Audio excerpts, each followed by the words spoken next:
초기 불교의 핵심 진리인 사성제를 정확하게 안다면 경전을 더 깊이 있게 이해할 수 있고 또 여러분이 공부하시는 이유와 목적을 더 진지하게 아실 수 있을 것 같아서 사성제에 대해 좀 더 구체적으로 말씀을 드릴 필요가 있겠구나 하는 생각을 해보게 됐습니다.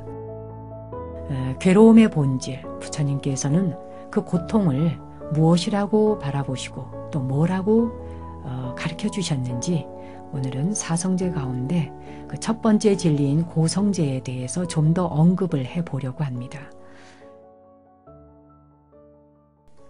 우리가 살아가는 이 삶에는 영원한 행복과 기쁨이라고 하는 게 없고 잠시 좋았다가 금방 시큰둥해지거나 하는 변화, 그러한 변화를 괴로움의 일종으로 보는 것이죠. 부처님께서는 괴로움에는 세 가지 모습이 있다고 말씀하셨는데 첫째, 가장 분명하고 일반적인 형태의 괴로움을 고고성이라 그래요. 괴로울 고자가 두 개 반복되는 겁니다. 고고성. 고고나 또 탱고나 이런 춤의 이야기는 아닙니다. 일반적인 형태에서 일어나는 괴로움이 고고성이다. 그냥 들어만 두세요. 그리고 두 번째가 조건지어진 상태에서 오는 괴로움. 이거는 불만족이죠. 이게 행고성입니다. 행할 행자, 괴로울 고자를 써서 행고성. 셋째는 변화로 인해서 오는 괴로움인데 이것을 괴고성이라 그럽니다. 무너질 괴자, 괴로울 고자, 그래서 괴고성. 처음 들어보시는 분 많죠? 고고성, 행고성, 괴고성이라고 하는데 이 단어, 이 용어를 여러분이 외워두실 필요는 없어요. 일반적인 형태의 괴로움이라는 게 있고 무엇인가가 조건지어진 상태에서 오는 괴로움이 있구나. 불만족스러운 거죠. 그리고 변화로 인해서 오는 괴로움이라는 게 있구나. 이렇게만 이해하시면 돼요. 그러면 먼저 그 고고성이라는 거, 일반적인 형태의 괴로움이라는 건 태어나는 거, 늙음, 병듦, 죽음. 이게 바로 생로병사이죠. 네 가지의 괴로움. 또 싫어하는 사람과 만나야 되는 것. 싫어하는 대상과 만나는 것. 이걸 원증회고라고 하죠. 또 좋아하는 것과 헤어지는 것. 사랑하는 사람이 있는데 끝까지 그 사람과 함께하지 못하고 헤어지는 것. 물론 연애하다가 헤어지는 것도 있지만 사랑하는 사람과 결혼해서 아무리 평생을 산다 해도 60년, 70년 살기가 어렵잖아요. 결국은 사별해야 하는 것. 이거는 애별이고이죠. 좋아하는 것과 헤어지는 것, 사랑하는 것과 헤어지는 것. 이것도 고통이라는 겁니다.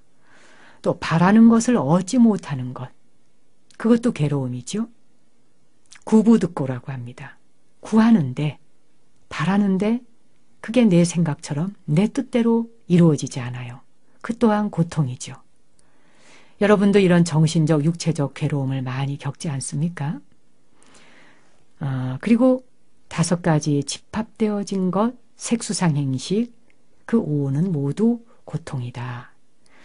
이걸 팔고라 그러거든요. 사고팔고라고 하는데 4가지의 고통, 8가지의 고통. 이것이 모두 고고성에 들어가고 그리고 행고성, 괴고성까지 다 포함되는 고통이 됩니다.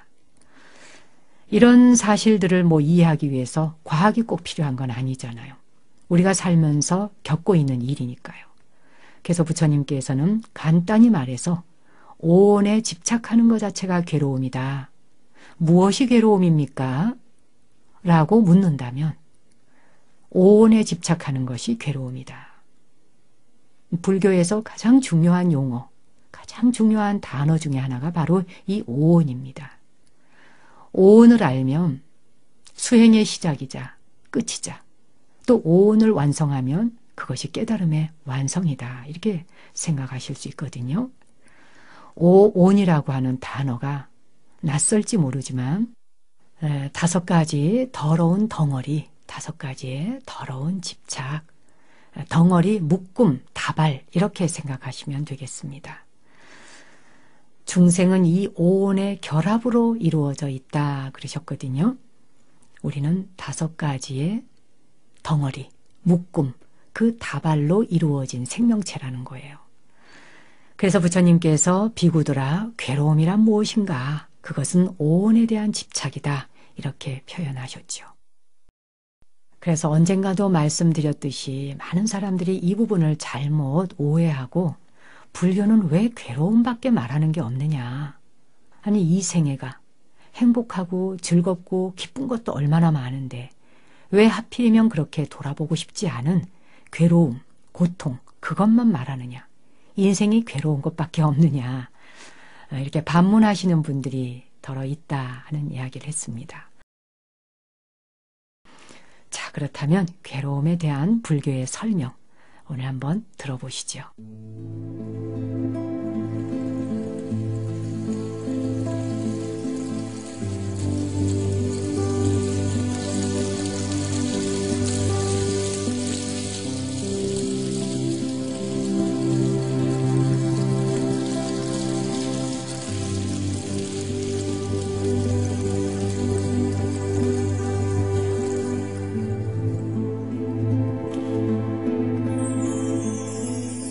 많은 사람들이 괴로움에 대한 불교의 설명이 마음에 들지 않는다고 결론을 내린다 해도 그것은 전혀 새삼스럽거나 놀랄 일이 아니다.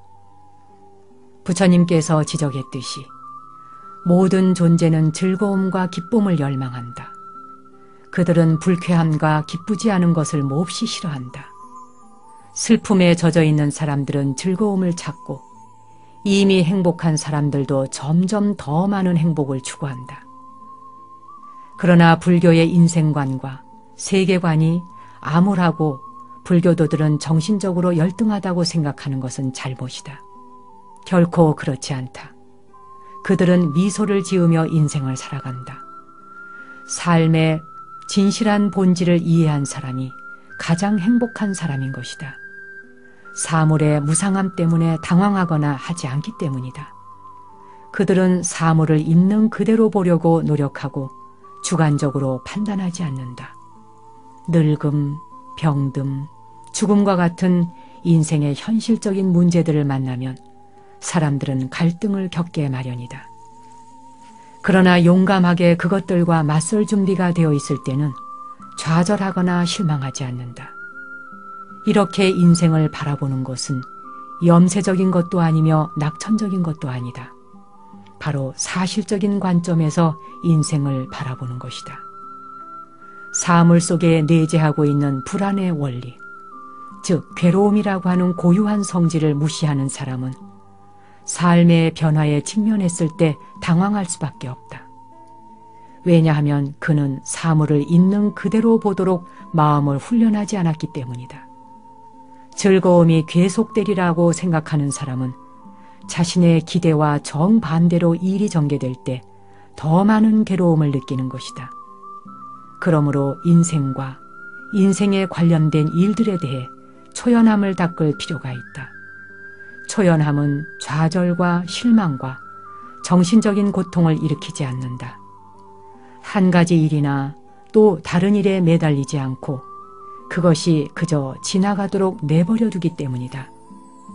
그렇게 하기는 쉽지 않지만 그것이 마음을 통제하는 확실한 치료법이다.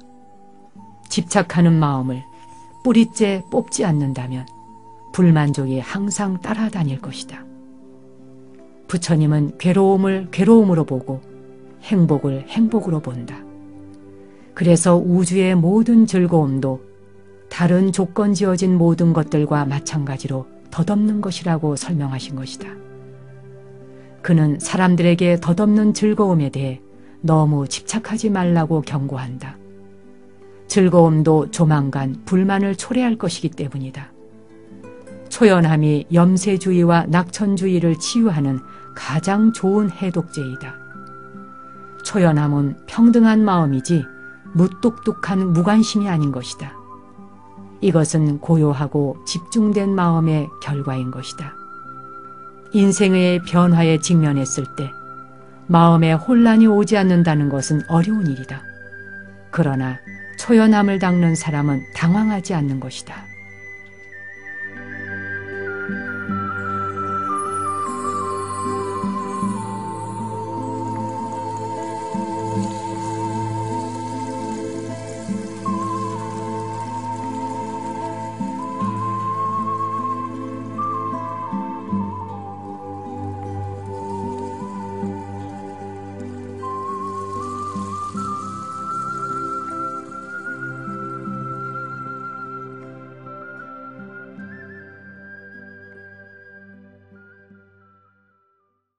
괴로움, 고통에 대해서 불교에서 자주 언급하지만 과연 그것이 염세적인 것이다 라고만 말할 수 있느냐? 그렇지 않다는 거죠.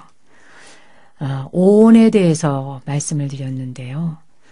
모든 고통의 본질은 오온에 대한 집착이다, 이런 이야기를 했습니다. 아마 오온 한 가지만 놓고 말씀을 드린다고 해도 여러 차례에 걸쳐서 집중적으로 이야기해야 될 거예요. 참 설명하기 쉽지 않지만 또 이 방송을 처음 듣게 되시는 분들에게 정말 불교 용어는 너무 어려워, 그리고 복잡해, 이러실까 봐 제가 웬만하면 살짝만 언급하고 그냥 좀 피해 돌아가려고 하는데, 또 어지간하면 좀 쉽게 풀어서 설명해 드리려고 하는데요. 오온은 그냥 이렇게 단순하게 생각하세요. 우리의 몸은 물질이잖아요. 이 물질, 몸, 그리고 정신의 세계에서 일어나는 것. 그래서 몸과 정신, 물질과 정신, 이 두 가지를 합해 놓은 것을 오온이라고 보는 겁니다.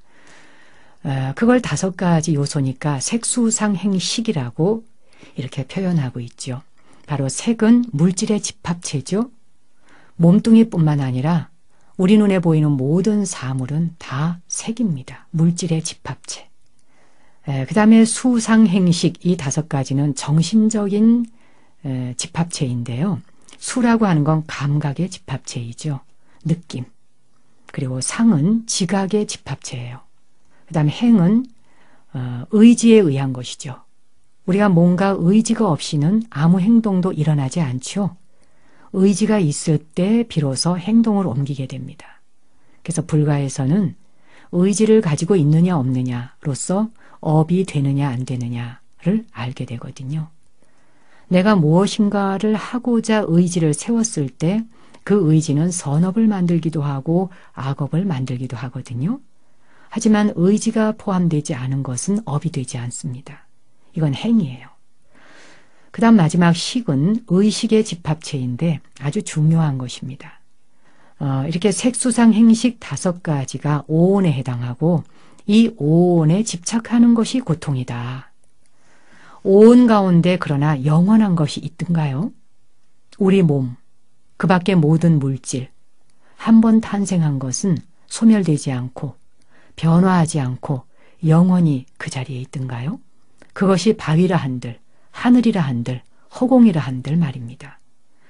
이렇게 오온 가운데 영원한 것은 아무것도 없다는 것이며 모든 것은 변하기 마련인 것이기 때문에 그걸 바로 고통으로 본 것입니다. 영원하지 않은 것은 어느 것이든 고통을 담고 있고 슬픔을 내포하고 있죠. 자, 그렇다면 불교에서 변하는 모든 것들을 괴로움이다, 고통이다 라고 보는 것이 과연 염세적인 것이냐? 또 아니면 즐거움과 행복하다라고 보는 것이 낙관적인 것이냐? 오히려 본질을 정확하게 보는 것이 가장 좋은 거 아니겠는가? 오늘 그런 이야기 들으셨죠? 인생을 바라볼 때 염세적이라고 보는 것도 정답이 아니고 또 낙천적으로 보는 것도 정답이 아니라는 거죠. 인생은 모든 것이 쓸데없는 것이야, 괴로운 것이야, 이렇게만 보는 것도 옳지 않고 또 모든 것은 즐거워, 행복해, 긍정적으로 보면 모든 게 다 좋아, 이렇게 낙천적으로 보는 것만도 인생의 정답은 아니라는 거죠. 오늘 들으신 내용 가운데 사람은 자신의 기대와 정반대로 일이 전개되면 더 많은 괴로움을 받게 된다고 했습니다. 여러분도 많이 경험하는 일이죠. 내 자식이, 내 친구가, 나와 만나는 사람이 좀 어떻게 되기를 바라는데 그 기대대로 되어지지 않을 때 얼마나 고통이 뒤따릅니까? 인생과 인생에 관계된 일들에 대해서 초연함을 닦지 않는 이상 우리는 끊임없이 고통을 받게 된다는 거예요. 자, 그래서 불교에서 말하고자 하는 건 그 모든 양극단으로부터 초연해지는 방법을 익혀야 된다는 거죠. 이 초연해진다는 건 좌절도 넘어서고 실망도 넘어서고 정신적인 육체적인 고통도 넘어설 수 있기 때문이에요. 한 가지 일이나 또 다른 일에 매달리지 않고 그것이 지나가도록 내버려 두는 것이 초연함이라고 했습니다. 물론 그렇게 하는 것이 쉽지는 않아요. 그것이 마음을 통제하는 확실한 치료법이라고 하는 걸 알매도 불구하고 우리는 끝없이 매달립니다. 한 어머니가 사랑하는 아들이 죽었는데도 슬퍼하지 않았대요. 그러니 주변에서 막 욕을 했겠죠. 어머머머 세상에, 엄마라는 사람이 어떻게 저렇게 무정할 수 있어? 자기 아들이 죽었는데 슬퍼하지도 않고 어떻게 저렇게 태연해? 이렇게 쑥덕쑥덕쑥덕 하면서 흉을 볼 수 있잖아요. 그런데 실제로 진리를 만난 사람, 진리에서도 정법을 만난 사람은 아들이 죽었으나 슬퍼하지 않는 법을 이미 익히고 배웠어요. 그런 어머니를 보게 된 거죠. 또 어떻게 저렇게 슬퍼하지 않을 수 있느냐? 그 어머니에게 질문을 했습니다. 그러자 아들 죽은 어머니가 아주 달관한 듯이 이렇게 대답을 해요. 그는 초대하지 않았는데도 내게 왔습니다. 아들을 내가 초대한 게 아니에요. 그런데 왔다는 거죠. 그리고 초대받지 않았는데도 그는 내 곁을 떠났습니다. 그가 왔을 때처럼 갈 때도 그렇게 갔습니다. 한탄하고 통곡한들 무슨 소용이 있단 말입니까? 이 말을 듣는다면 너무나 무정하고 매정하고 인정머리도 없는 사람이다 라고 많은 사람이 손가락질하겠죠. 하지만 무정하고 냉정해서 그런 것이 아니라 이 어머니의 경우는 진실로 오온의 본질을 깨달은 것이죠.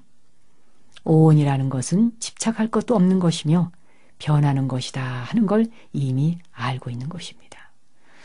이처럼 사람들은 초연함으로 불행을 이겨낼 수 있는 거예요. 이것이 바로 초연함의 이득입니다. 초연해진다 하는 건 이익과 손실, 칭찬과 비난에 흔들리지 않게 되고 또 역경에 동요하지 않습니다. 하지만 우리가 초연하지 않을 때 얼마나 오온에 집착합니까? 이익이 있으면 헤헤헤 하하. 조금 뭔가를 잃었어요. 손실했어요. 뭐 물건을 하나 샀을 때도 좀 더 주고 산 것 같아. 그럼 집에 오면 막 배가 아프잖아요. 또 누군가가 칭찬을 하면 헤헤 하하호호. 누군가가 조금만 비난을 하는 것 같으면 그만 슬퍼지지요. 이렇게 오온에 흔들릴 때 우리는 결코 고통으로부터 벗어날 수 없다는 것입니다. 하지만 오온은 변하는 것이다 하는 걸 알게 될 때 우린 그것을 넘어설 수 있는 초연함을 익힐 수 있다는 거죠.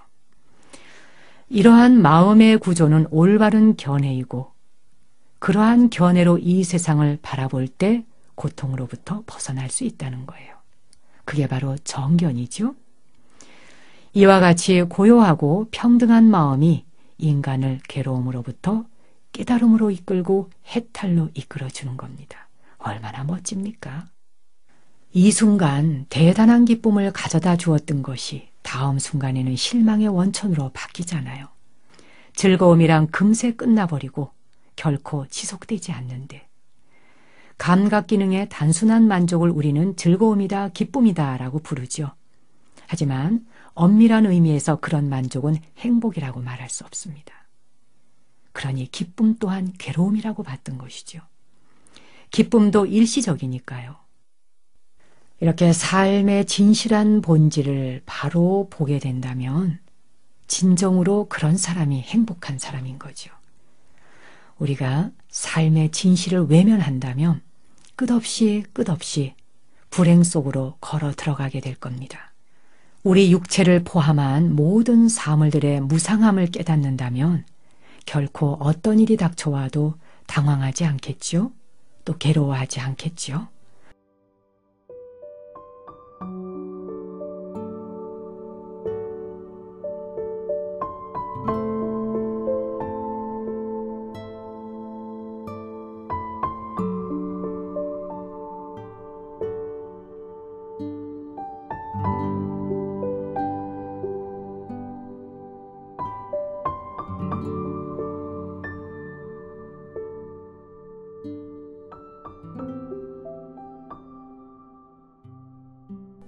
모든 세속적인 즐거움은 한순간에 지나가 버리고 또 고통만 안겨줄 때가 너무 많지요. 그것들은 인생의 비참한 병폐의 일시적인 통증의 완화만 가져다 줄 뿐입니다. 이것이 변화로 인해서 생긴 괴로움인 거지요. 오온의 변화 때문입니다. 그래서 우리는 괴로움이 결코 활동을 멈추지 않는 걸 보게 되고 괴로움은 이런저런 형태로 작용하고 아까 말씀드린 것처럼 고고성, 행고성, 괴고성 이런 형태로 괴로움은 끊임없이 활동을 합니다. 인간이 생각할 수 있는 모든 종류의 괴로움은 오온의 결합에서 생성되고 발달하고 소멸한다. 끊임없이 변하는 오온의 결합을 제외한다면 기분 나쁜 괴로움이란 있을 수 없다는 겁니다. 의식을 하든 의식하지 못하든 모든 존재는 부조화와 또 불만족을 피하고 즐거움이나 기쁨이나 행복을 얻으려고 안간힘을 쓰지요. 그러한 노력은 끊임없이 계속되지만 행복이 계속 지속되지는 못해요. 즐거움은 마치 두 고통 사이의 틈새처럼 보이죠. 이 오온의 결합이 있는 곳에는 어디에나 괴로움이 있고 불만족이 있다는 걸 우리가 정확하게 인식해야 합니다. 그런데 행복만 잠깐 일어났다가 사라지는 게 아니에요. 어떤 고통도 어떤 괴로움도 역시 계속되지 않습니다. 그렇기 때문에 지금 괴로움이나 고통이나 역경이 닥쳐왔다 해도 너무 힘들어할 거 없지요. 왜? 그 또한 변할 것이니까. 영원히 계속되지는 않을 것이니까요. 근데 우리는 행복이 오면 어떻게 해서든지 그 행복을 내 곁에 붙잡아 두려고 하죠. 좀 더 있었으면 사랑이, 즐거움이, 기쁨이 내 곁에 좀 오래오래 있었으면 떠나지 말았으면 그런데 금방 또 떠나요. 이것이 오온의 속성입니다. 괴로움이 찾아오면 잠시도 인내하지 못합니다. 기다릴 여유가 없어요. 이게 좀 빨리 떨어져 나갔으면 어서 갔으면 마치 발등에 불 떨어진 것처럼 야단을 합니다. 그러니까 더욱더 고통이 커져 보이는 거예요. 이 두 가지가 다 괴로움을 낳지요. 괴로움도 조건 지어진 것이고 변하기 쉬운 것이다 라는 걸 안다면 우리는 그것으로부터 잠시 기다려줄 줄 아는 마음, 그게 또한 초탈하는 마음이겠죠. 에드윈 아놀드 경이 고통의 모습에 대해서 아시아의 빛이라고 하는 책에 아주 멋진 말을 했어요. 탄생의 아픔, 희망 없는 날들의 아픔, 피 끓는 청춘의 아픔과 중년의 아픔, 으스스한 황혼의 아픔과 숨막히는 죽음, 이러한 것들이 가련한 우리의 인생을 채운다. 아주 적절한 표현을 했습니다. 태어나는 순간 기뻐하지만 탄생 자체가 아픔이죠. 또 살아가는 나날들이 희망이 하나도 없어요. 희망이 없는 나날들이 아픔이고 고통이죠. 피 끓는 청춘, 10대, 20대, 30대. 이 피 끓는 청춘 또한 즐거움이 아니에요. 그 나름에 얼마나 또 아픔이 있습니까? 청춘이 지나고 나면 중년의 나이가 돼. 중년의 나이가 되면 갱년기가 오고 우울해지고 육체적, 정신적, 심리적 변화가 오고 중년이 겪어야 하는 아픔이 있지요. 황혼의 나이가 되면 그 아픔은 또 더 깊어집니다. 눈도 내 맘대로 안 보여, 귀도 내 뜻대로 잘 안 들려, 손도 둔해져, 다리의 감각도 둔해져, 음식을 먹으면 혀의 감각도 둔해져, 모든 것들이 둔해지기 시작하니까 황혼의 아픔, 이건 또 으스스해져요. 외로워집니다. 고독해지죠. 죽음이 닥쳐오면 아주 숨이 턱턱 막히는 것 같습니다. 이 모든 것들이 가련한 우리의 인생을 가득 채우고 있다. 그런데 어찌 우리가 즐거움, 기쁨, 행복, 그 잠깐 찰나에 지나가는 것을 붙들어 보겠다고 불나비처럼 불을 향하여 뛰어들겠는가 하는 이야기입니다. 그래서 부처님께서도 오온은 참으로 짐스러운 것이다. 그 짐을 내려놓는 것이 바로 행복이다라고 표현하셨던 겁니다. 우리 윤활을 통해서 여러분이 마음 공부를 하는 목적이 있다면 바로 이 오온, 짐덩어리를 내려놓기 위한 것입니다. 윗바사나 수행을 하시건, 또 한편의 글을 읽고 마음 수행을 하시건, 치유의 기도를 하시건, 이 모든 것들이 다 초연함을 배우기 위한 것입니다. 무상하기 이를 데 없고, 안개 같고 무지개 같고 그림자 같고 찰나에 지나가는 그 모든 것들의 본성을 바로 알아서 부질없이 할 일 없이 그것들을 붙드느라 시간 낭비하지 않기 위해서 마음 모으고 공부하는 것이죠. 그 모든 오온의 짐을 내려놓는 날, 여러분에겐 해탈과 대자유가 기다리고 있을 것입니다. 저 또한 오늘도 딱 한 걸음 정진하겠습니다. 여러분도 오온의 짐을 내려놓기 위해 오늘도 한 걸음만 정진해 가십시다.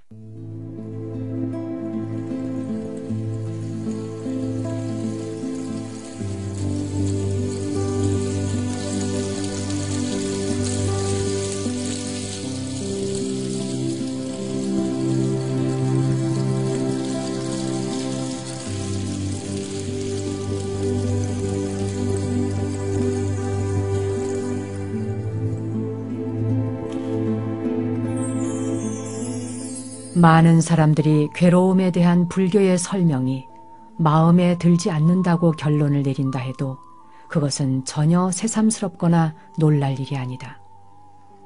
부처님께서 지적했듯이 모든 존재는 즐거움과 기쁨을 열망한다. 그들은 불쾌함과 기쁘지 않은 것을 몹시 싫어한다. 슬픔에 젖어 있는 사람들은 즐거움을 찾고 이미 행복한 사람들도 점점 더 많은 행복을 추구한다.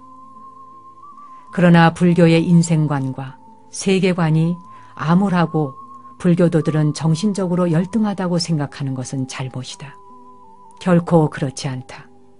그들은 미소를 지으며 인생을 살아간다. 삶의 진실한 본질을 이해한 사람이 가장 행복한 사람인 것이다. 사물의 무상함 때문에 당황하거나 하지 않기 때문이다. 그들은 사물을 있는 그대로 보려고 노력하고 주관적으로 판단하지 않는다. 늙음, 병듦, 죽음과 같은 인생의 현실적인 문제들을 만나면 사람들은 갈등을 겪게 마련이다. 그러나 용감하게 그것들과 맞설 준비가 되어 있을 때는 좌절하거나 실망하지 않는다. 이렇게 인생을 바라보는 것은 염세적인 것도 아니며 낙천적인 것도 아니다. 바로 사실적인 관점에서 인생을 바라보는 것이다. 사물 속에 내재하고 있는 불안의 원리, 즉 괴로움이라고 하는 고유한 성질을 무시하는 사람은 삶의 변화에 직면했을 때 당황할 수밖에 없다.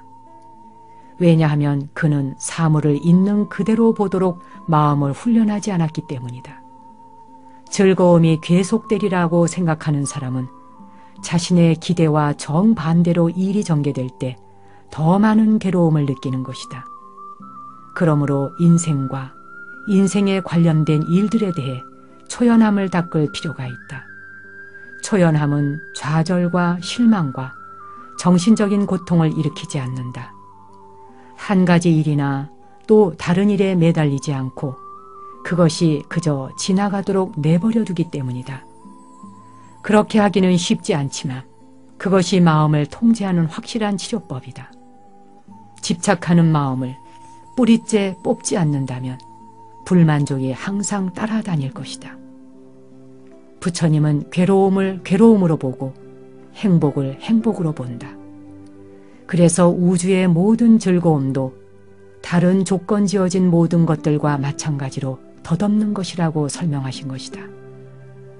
그는 사람들에게 덧없는 즐거움에 대해 너무 집착하지 말라고 경고한다. 즐거움도 조만간 불만을 초래할 것이기 때문이다. 초연함이 염세주의와 낙천주의를 치유하는 가장 좋은 해독제이다. 초연함은 평등한 마음이지 무뚝뚝한 무관심이 아닌 것이다. 이것은 고요하고 집중된 마음의 결과인 것이다. 인생의 변화에 직면했을 때 마음에 혼란이 오지 않는다는 것은 어려운 일이다. 그러나 초연함을 닦는 사람은 당황하지 않는 것이다.